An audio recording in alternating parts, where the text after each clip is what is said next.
स्वरूपा दुर्गा भी चिंतित, ऐसा क्यों? हे भवानी, अति शीघ्र यदि कालिका को दानव मुंड न मिले तो उन्हें रोकना कठिन हो जाएगा। हे महादेवी,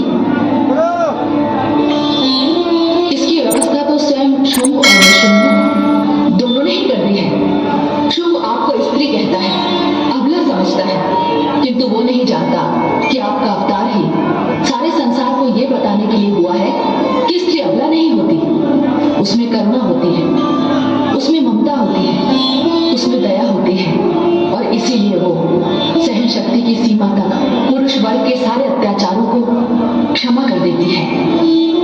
किंतु यदि कोई महिषासुर बने, चंड मुंड और रक्त बीज बने, शुंभ निशुंभ बनकर नारी शक्ति को ललकारे, तो नारी दुर्गा है, नारी भवानी है, नारी महाकाली है, मां शक्ति है।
भावना को भीतर